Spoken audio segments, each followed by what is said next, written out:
Guys, alam mo, nagluto ako ng pork curry. Ayan o, binahog ko sa kanin.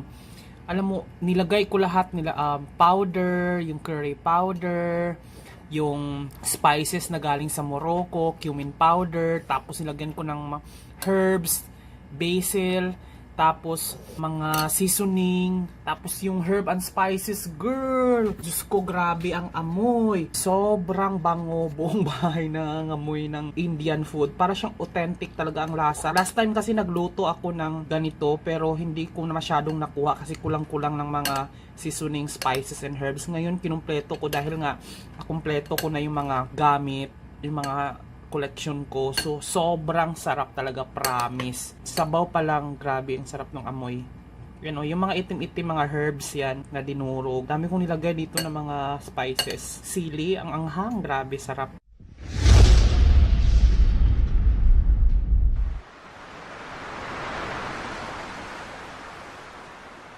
Hey guys! Good morning! Matagal na na-miss nyo ako sa ganitong vlog, yung mga ganitong daily vlog na bit-bit ko talaga kayo at ganyan, hawak na hawak ko kayo ngayon.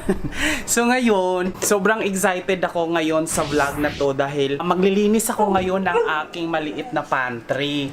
So ito naman yung pantry ko, diba? So medyo madumi na, maalikabok, lilinisan ko ngayon. So ipapakita ko rin sa inyo ngayon after malinisan ko ito yung mga collection ko ng mga seasoning, spices, herbs, tsaka yung mga condiments, mga ganyan. Kasi sobrang talagang, kung alam niyo lang guys, sobrang hilig ko talaga sa mga herbs and spices. Dahil simula nung na-lockdown, dahil nga nagluto-luto ako, diba? So mas medyo komplikado at medyo masilan na ako sa mga niluluto ko. Dapat talaga masarap. Medyo nangongolekta ako ng mga spices and herbs. Plus pa, binigyan pa ako ni Day Marina galing sa Morocco na dumadami siya dyan. So, at tumitingin-tingin din ako sa mga department store. May mga ganyan naman kasi doon. So, ipapakita ko sa inyo yung mga nakolekta ko rin kahit papano. Pero may mga kulang pa naman ako. Pero at least kahit papano kung ano yung meron ako ngayon, isi-share ko sa inyo dahil matutuwa kayo dito sa vlog ko na to. So, linisan ko muna. So, bali ito lahat guys, ang aking mga spices, condiments, iisa-isahin ko yan guys at kung paano ko sila ino-organize. Actually yung iba nandun pa siya sa yan, sa ilalim pa yung iba, kunin ko, tapos yung mga ibang seasoning nandito pa, pero ipapakita ko sa inyo isa-isa lahat to. Lilinisan ko kasi siya isa-isa, tapos ibababa ko siya doon sa table para makita nyo yung kung ano-anong meron.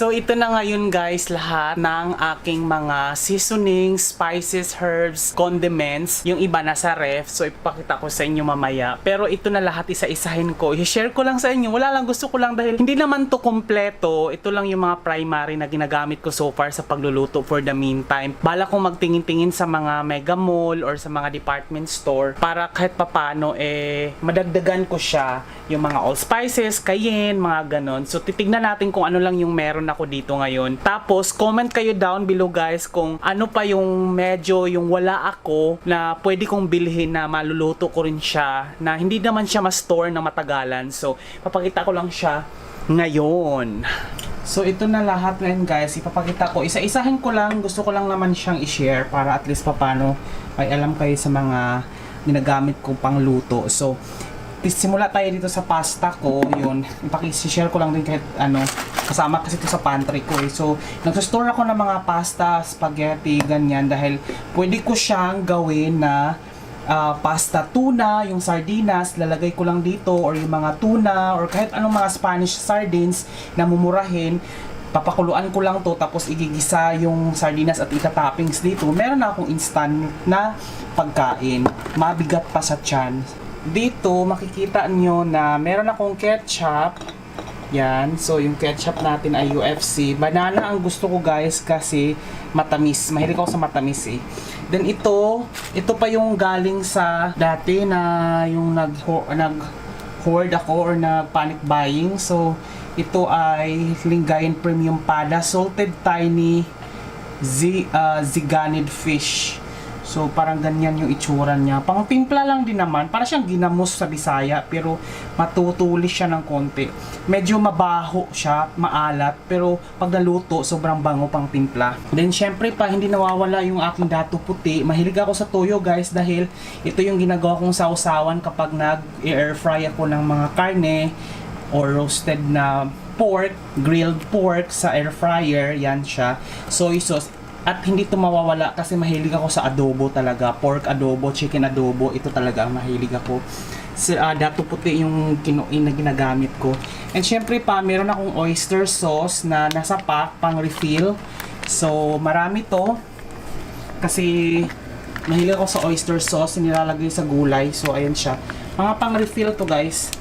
Kasi mas mura ang refill. Eh, may mga bote naman ako na pwedeng pag-refillan tulad nito. Ayan, oh, sobrang laki nito. Ito ay Mamasita oyster sauce din to. Hindi pa to nabubuksan dahil ang ginagamit ko ay yung maliit. Yan, ito yung maliit na ginagamit ko na nire-refillan ko nung mga maliliit na nasa pack. Then, syempre pa, asin, hindi mawawala yung asin. And of course, yung breading. Yung breadcrumbs ko guys, nilalagay ko dito para organize. Wherein, pwede naman siyang ilagay sa plastic lang talaga. Tulad nito. Parang ganito. Ayan, ganyan siya. Ganyan siya, pero nilalagay ko siya sa garapon para hindi na dumami pa yung mga plastic. Pero pag, ito, marami pa kasi ito eh. Pero pag kumonti na, ililipat ko to dyan. Ito ay breadcrumbs for shrimp or pwede sa mga chicken. Yan, pang patigas. Pang pa-crispy. And then aside from that, nilalagyan ko yung chicken ko ng crispy fry. Ito yung pang timpla ko. Ito yung nilalagay ko sa itlog para tapos ninungod-ngod ko siya. Tsaka ko nilalagyan ng breadcrumbs kasi ito yung pampalasa niya eh. Yan. Pwedeng walang breadcrumbs. Pwedeng walang ganito. Pero mas masarap kasi pag may ganito dahil sobrang crispy kasi to. Ito kasi sobrang pangpalasa. Medyo mas maalat din to. Yan siya. Siyempre pa, meron akong cooking oil. Ito ay, nire-refill ko to guys gamit ito. Kasi hindi pa naubos to eh. Yung spring made na palm oil. So, ito siya. Ito yung ginagamit ko. Yan. And aside from oil na ginagamit ko, meron din akong, speaking of oil, meron din akong chicken oil. So, ito yung para sa mang inasal. Yan, chicken oil. And aside from that, speaking of oil, meron din akong sesame oil na konti na lang. Mabango kasi ito eh. Yan, sesame oil. And meron pa akong isang oil na virgin coconut oil na Peter Paul. Parang ang isang ganito ay 300 plus, pero maraming gamit na to. Yan siya. Ginagamit ko na to sa aso, pang paluto, at tapos isang kutsarita na iniinom ko, pang detox. Yan, ito siya. Konti na lang to eh. Tatlo yung binili ko nito, ito na lang natira. And then syempre, meron akong, ito yung binigay sa akin na Mami Ima's Cooks. Ito ay fried na garlic. May oil to, yung nasa ilalim, pero itong nasa taas ay refill na yan. Bumibili ako ng tigbi 20-20 na per pack sa palengke. Tapos ito nire-refill ko siya. Napupuno rin naman. Yung 20, mapupuno niya ganito yung 20. Yan, ganito isang ganito yung 20 sa palengke na fried bawang. Meron akong spices. Ito ay, alam kong ano to eh, chili powder to. This is chili powder. Tapos meron din akong isa, ewan ko lang kung ano to isa. Parang powder chili din yata to. Yan. Dalawa to eh. So, yan yung chili powder ko. And then, aside sa chili powder, meron din akong chili sauce. Yan. Mahilig kasi ako sa maanghang eh.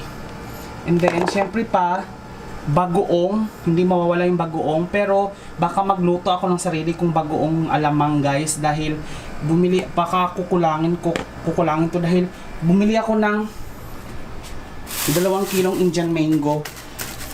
Yan.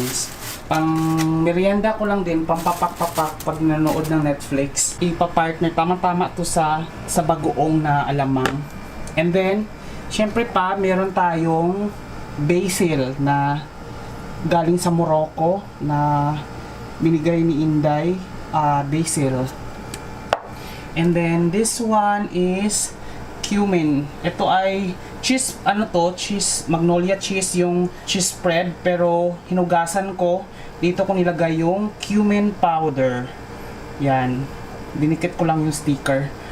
Yan siya. Cumin powder. Para hindi ako malito. Siyempre, asukal. Meron akong, ito ay toyo rin to guys. Toyo. This is soy sauce. Nire-refill ko lang siya dahil para mas maganda. Pag tinatapon ko kasi yung plastic kapag nauubos yung pagtulad ng ganun yung malakihan na dato puti. And then, syempre, oil na pang spray, cooking oil. And then, yung paminta na buo. Sobrang hilig ko ako sa paminta, guys. So, dati ang ginagamit ko ay pamintang durog, pero yung pamintang durog hindi ko na siya inaano dahil hindi yun fresh, guys. Yung hindi potent ang kanyang amoy at hindi matapang. Unlike kung kakadurog mo lang siya, ginagrind mo siya, tapos niluluto, yung konti lang yung nilalagay mo, sobrang potent ng kanyang amoy. So, kaya laking tulong na ito yung nabili ko sa Lazada. Itong grinder na to. And then, syempre pa, ito ay cooking wine dapat to, pero pwede ko tong lagyan ng soju. Dati kasi yung soju, pinapangtimpla ko talaga yung soju. Kasi bumibili ako ng Korean soju, kaso, hindi ko gusto, pero masarap siyang pangtimpla lalo na sa mga shrimp. So, dito ko siya nilalagay, pero since sealed naman yung soju, hindi ko na siya nire-refillan. Bagoong lang to eh. Then, syempre, meron tayong bagoong patis. Ayan, bagoong patis, balayan. Parang special to eh. Ayan siya. Bagoong. Para siyang kung sa Bisaya, unak. Sabaw sa bagoong. And then, syempre pa, meron tayong spice to guys. Hindi ko alam kung anong powder to kasi yung plastic na pack na pinagpalitan ko nito ay hindi ko nakuha yung pandikit dito. So, hindi ko alam kung anong spice to. Parang atsuete yata. Parang basta, galing din tong Morocco. Then, this one, syempre pa, yung Mamacita na barbecue marinade. Ito ay nagba-barbecue sa air fry ko. Dito ko siya, nilalagyan ko ng ganito. Aside from tuyo at saka suka, nilalagyan ko na nito kasi ito pambabad to eh. Sobrang sarap kasi nito eh. And then malinamnam. And then syempre hindi mawawala ang liquid seasoning. Yan, sobrang sarap nito. Sobrang level up talaga yung pagkain pag nilalagyan mo nito or yung niluluto mo. And then, syempre pa, suka, hindi mawawala, dato puti. Magka-partner talaga guys, dato puti talaga yung gusto ko sa suka. Partner din, dato puti, soy sauce din. Then, aside from suka, meron na akong, speaking of suka, vinegar, apple cider vinegar. Medyo hindi ko ito masyadong ginagamit dahil mabaho, pero ito ay sobrang healthy. Apple cider vinegar. Pag nag-detox ako, ito yung ininom ko, isang kutsarita nito, tapos tubig, or yung virgin coconut oil. And then, I have the patis. Syempre, ito ay patis, pangtimpla sa mga sinigang, ganyan. Syempre, hindi mawawala ang patis. And, also, we have oregano yata to. Parang oregano or basil. Ito ay galing sa Morocco. Pero, nirefill ko na siya, nilipat ko na dito sa garapon na to para hindi ma-expose sa hangin, para hindi mawala ang kanyang potency. And then, garlic powder. Syempre, gumagamit ako ng garlic powder, guys. Aside sa sobrang hilig ko talaga sa garlic and onion. Ito kasi fried garlic to eh. Itong pinakita ko sa inyo, fried garlic to, di ba? Ito naman ay garlic powder. Tapos, pag isang ganito guys, mabibili nyo to sa Mega Mall yung ganito kalaki. Pero, pwede kayong bumili ng mga refill na tig-20 sa palengke na ground powderized na garlic. Meron sa mas mura. Itong ganito, isang beses lang kayo bumili nitong mga ganito, pwede nyo i-refill. Which is, nag-start akong mangolekta ng mga ganito kasi balak kong dagdagan pa ng mga kung ano-ano. Then, syempre, yung garlic Siyempre, ang dami ko girls, kamatis, garlic, tsaka onion. Sobrang hilig ko kasi talaga. And then, siyempre, kalamansi, mga pangtimpla, condiments, ganyan. And then, siyempre pa, hindi mawawala ang, yan, mga crispy fry. Yan, mga crispy fry, hindi mawawala yan. Kasi, mahilig ako mag-fried chicken. And syempre, yung sauce, yung Filipino style spaghetti, kasi minsan nagspaghetti ako ng mga pakunti-konti guys eh. So, yung mga tomato sauce, tomato paste, yan. Hindi yan nawawala. And of course, syempre pa yung, ito ay cheese powder. Yan, ito ay cheese powder. Yan, tulad nito. Cheese powder to, nabibili lang to sa SM yung mga ganito. Pwede nyong ilagay ito sa mga garapon.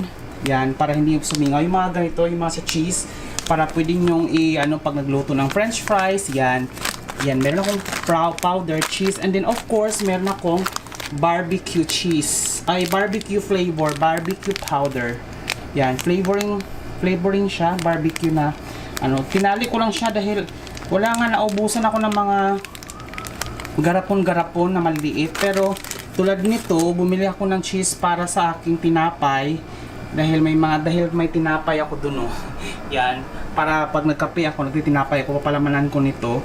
Pag naubos yung mga ganito, dito ko na-refill yung mga spices ko. And then, syempre pa, meron tayong allspice. Ito ay aswete yata to. Ganito sa Morocco kasi pumupula yung pero ang sobrang tapang ng amoy niya. Hindi ko kasi alam to guys, kasi ni-refill ko lang to pero yung laman nito galing Morocco. Hindi ko alam kung kasi hindi ko kayang basahin dahil Moroccan yung pagkakasulat. Siyempre pa, sinigang, hindi mawala ang sinigang dahil sobrang mahilig ako sa sinigang talaga. Sinigang mix. Yan, meron pa pala akong cheese powder dito. Ayan. Sobrang daming cheese powder. And then, speaking of paminta, guys, na ito, tingnan nyo naman yung pang-refill ko. Sobrang dami. So, ayan siya. Yan, bawat galaw ko guys, luto, paminta talaga. Bawat niluluto ko talaga, nilalagyan ko talaga ng mga ganitong spices talaga. Nag-iiba talaga yung lasa.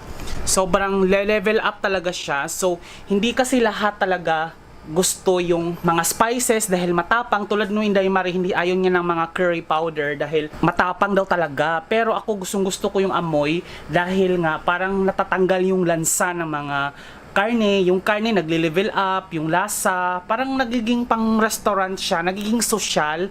And then, alam niyo naman ako na ma-complicate, parang medyo maselan ako sa pagkain ngayon dahil nga natuto na akong magluto dahil sa sariling sikap ko dito nung nag-lockdown ako dahil wala akong mabilhan na pagkain sa labas dahil nagsarado yung mga karinderya. So since kaka-YouTube, kaka-YouTube, so from there natutunan ko kasi nagkaroon din ako ng time kasi talaga sa sarili ko na magluto, i-prepare yung mga pagkain na sarili ko instead na bibili sa labas, 'di ba? Kasi iba rin kasi pag ikaw yung nagluluto dahil hindi titipirin sa sahog, seasoning, condiments, yung mga ganon. So, natutuwa ako, nag-invest ako sa mga ganito. Yun nga, i-share ko lang sa inyo guys, i-share ko lang kasi nagluto ako kahapon ng curry.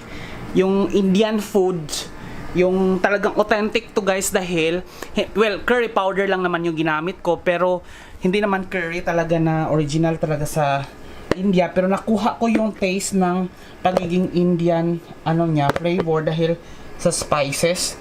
Ayan siya. Sobrang sarap nito talaga, promise. Yan na ma-hatching nga si Escobar pag binuksan ko to pag naka-microwave. Na-hatching siya. Ma-hatching ka.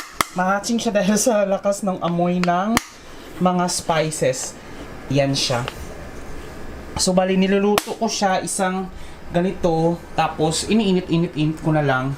Kumukuha na lang ako ng konti pang ulam kasi sabaw pa lang nakakarami kang ng kanin nito tapos iniinit ko na lang.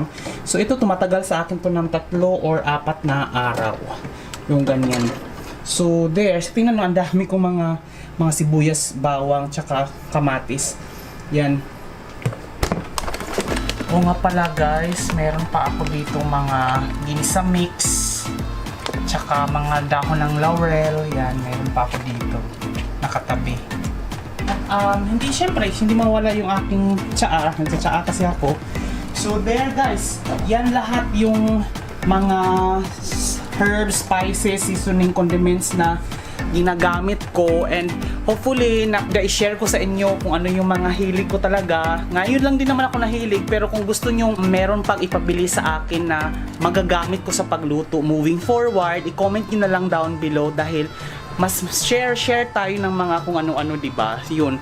Gusto ko lang, matagal na rin kasi ako hindi nakapag-vlog ng ganito na parang hawak ko kayo, hawak yung camera na ganyan. Kasi nga, ang kulit nito ni Escobar bawat galaw kasi talagang binidilaan ako, konting kibot sa camera, ang galaw-galaw niya, ganun. Tsaka, nagpapahinga rin talaga ako ng bonggang-bongga. So ngayon, i-edit ko to. So, thank you so much for watching, guys. This has been Jonathan Orbuda saying keep smiling because life is worth celebrating for. Bye!